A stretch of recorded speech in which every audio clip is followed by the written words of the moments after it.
السلام عليكم، مرحبا بكم معايا في فيديو جديد. اليوم ان شاء الله البنات جبت لكم واحد الوصفه تاع الفطائر بزاف بنان. هذه الوصفه رائعه، نتمنى تجربوها وتنجح لكم.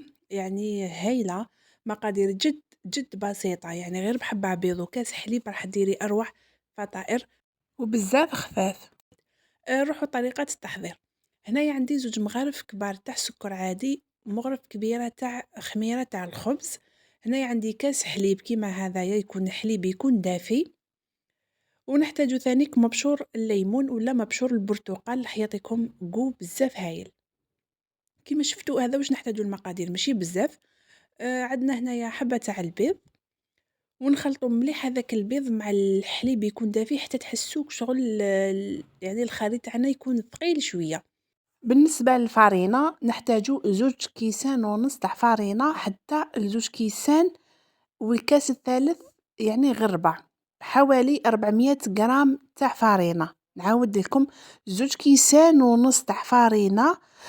إذا كانت الفرينة تاعك يعني حسب النوعية رايحة تلحق لك حتى 2 كيسان، والكاس الثالث غير ربع، يعني كاس غير ربع. إن شاء الله برك تكونوا فهمتوني. بالنسبة للميزان 400 غرام. نكتب لكم كامل المقادير تحتها في صندوق الوصف، نكتبهم لك بالكاس ونكتب لك بالجرام. اذا كان عندك ميزان او وزني، ولا ما كانش عندك كيما درت انا غير بالكاس.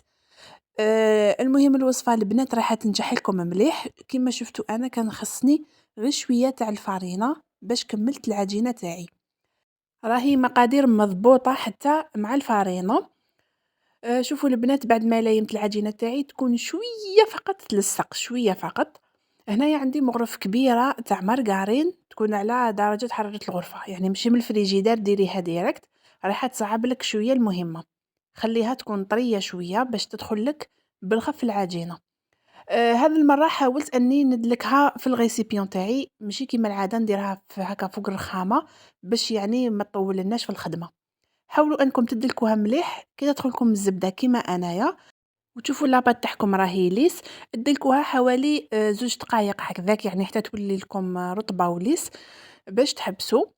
نديرها هنايا في الغيسيبيون اللي كنت خدمت فيه، نغطيه ونخلوها تريح ولا تخمر مده ساعه، احسبوا لها ساعه، يعني مده كافيه باش تخمر لك. شوفوا البنات هنايا بعد ما خمرت لي ما شاء الله، يعني راهي كيما ليبونج.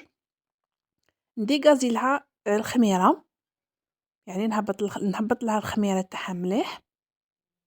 هذه الوصفه يا البنات بزاف هايله، نتمنى برك تجربوها، على بالي بلي راح تعجبكم. راحين يجوكم خفاف خفاف وفارغين من الداخل، ماشي كامل معجنين. وهنايا رشيت الفرينه تاعي شويه من تحتها باش ما تلصقليش، ورشيت شويه فقط باش ما تلصقليش في الحلال. نفتحوا العجينه البنات على شكل مربع ولا مستطيل كيما حبيتي. حبيتي ديريهم طوال ديريها مستطيل، ولا حبيتي ديريها مربع الحبيبات تاوعك ديريها مربع، يعني الطريقه كيما تحبي. انا وريت لك فقط كيفاش يعني نحلو العجينه. وهنايا نحل العجينه تاعي بهذا الشكل هكذايا. انا درتهم مستطيل يعني طوال شويه. البنات هنايا نديروهم في طرشونه ونخلوهم يريحوا مده 15 دقيقه. كيما انا فرشت طرشونه من تحت وستفتهم وعاود غطيت عليهم، لازم تغطوا عليهم.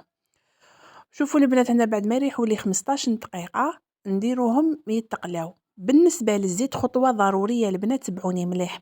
هنايا الزيت نقصوا لها شويه وخلوها تسخن مليح، يعني على زيت سخونه ونار تكون هادئه باش تطلع لك مليح. شوفوا البنات يعني كيفاش طلعت لي ما شاء الله، وراهي فارغه فارغه من الداخل. اذا طلعت لكم هكا ويعني العجينه تاعكم طلعت بزاف، تقدروا طيبوها في الاطراف عادي.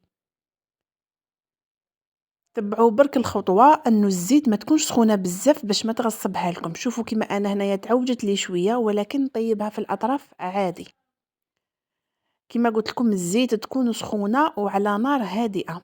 شوفوا البنات هنايا بعد ما طيبتهم ودرتهم في البابي شربوا لي شويه الزيت. نثقبهم هكايا بالكوردون بهذه الطريقه، يعني حتى يخرج لنا من الفوق. حاولوا ان الكوردون يكون طويل شويه. وهنايا نحشيهم بالشوكولا، تقدروا تحشوهم بالمعجون انتي وما عندك في الدار تقدري ديري لهم غير سكر كلاصي مريحين يجوك ثانيك بزاف بنان. شوفوا البنات هنايا بعد ما حشيت الاولى تاعي نزيد نعاود هنا واحده امامكم كيما راكم تشوفوا بالكوردون نحاولوا نديروا ثقب كبيره باش نقدروا نحشوه بالمعجون ثانيك البنات حتعطيكم جو بزاف هايل. نحشي الحبات تاوعي كيما راكم تشوفوا. هنا نكمل نحشيهم كامل ونعاود نولي لكم. هنايا البنات شوفوا بعد ما حشيتهم يعني عندي كونتيتي مازال ما كملتهاش. حبيت نوري لكم هذو الحبيبات اللي جاو صراحه هايلين. هنايا نرشهم كامل بالسكر غلاصي للتزيين. تحبوا تخلوهم هكذا تحبوا تزيدوا تزينوهم من الفوق كيما حبيتوا.